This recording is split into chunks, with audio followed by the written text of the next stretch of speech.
Does hearing the word racism cause you to cringe, to flee, to fight, or to freeze? You know, for that to be a 6-letter word, it has extreme power. And that's what I want to talk with you today, is about the word racism and how it really does cause people to go into one of 3 ways of being and showing up in the world. And it causes folks to want to flee, to run away, to freeze, they become paralyzed, or to fight. And folks become defensive and combative. And so if it is hard for you to just hear that word, racism, how do you begin to then even talk about the word racism?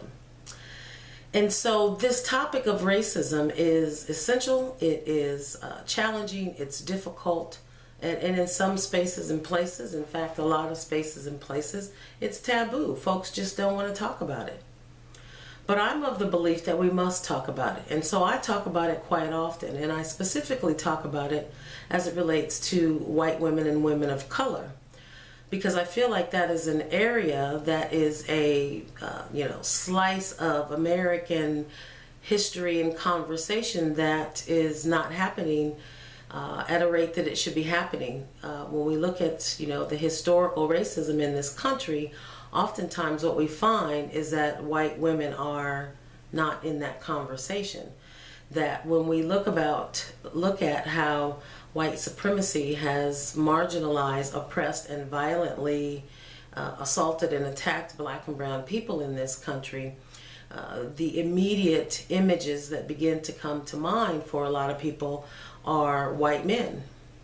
And so where were white women when all this was going on? Where were white women when the atrocities happened to the native indigenous people of this country? Where were white women when decades and centuries of slavery occurred for black folk in this country?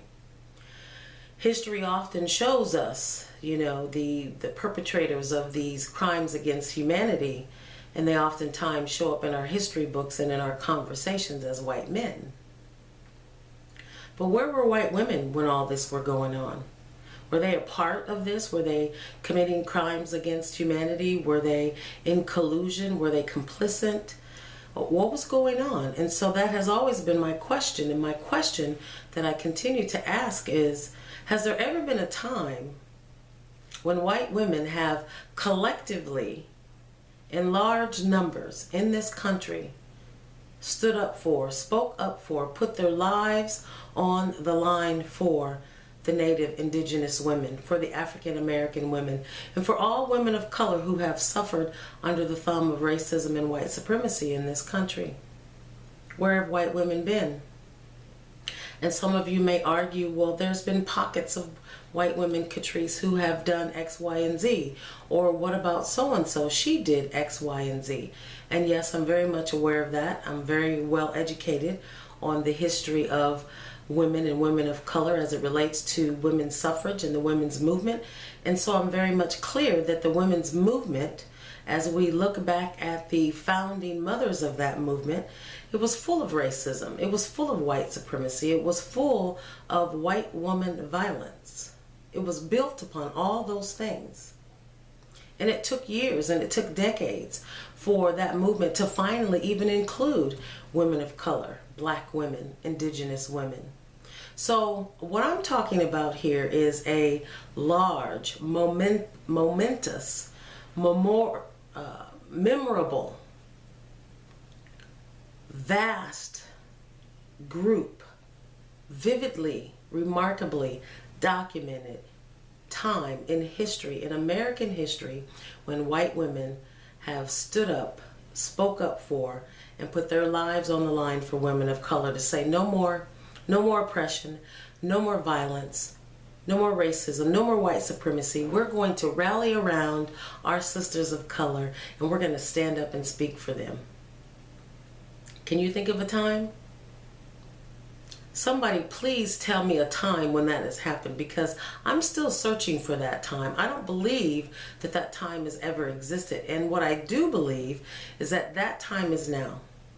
That time is now for white women to finally come from behind the white picket fence, to stop being in denial, to stop operating under the guise of women's empowerment, to stop operating under the guise of feminism, inclusion, and intersectionality, and to clearly, vividly, remarkably make a statement that says no more oppression, no more oppression for my sisters of color. That time is now. And so I offer this opportunity for white women to come to a workshop called SHETalks, WETalk, Race Talks for Women, where they can learn how to have urgency now and seize the moment now to take that kind of action. And if you are feeling like you are ready to take that kind of action, I encourage you to make your way to the next SHETalks, WETalk, Race Talks for Women workshop that's going to be hosted in a city near you. Because black and brown women have always been showing up for women, but white women have not always been showing up for black and brown women. And we need to change that. We need to fix that immediately, right now. And so how do you begin to do that? Well, I'll be teaching some tools and some skills and doing some education on what white women can do right now to say, hell yes, urgency now. This is the moment. This is the time that white women need to rally around their sisters of color and stand up to say no more to oppression, no more to marginalization, no more to racism and white supremacy. That time is now. And so I hope that you would join us at SHETalks, WETalk, Race Talks for Women, coming to a city near you. There's a link below. Get signed up. Come to this workshop. Learn how you can have a sense of urgency now and be equipped with the tools and skills and language and conversation that you need to make that happen right now.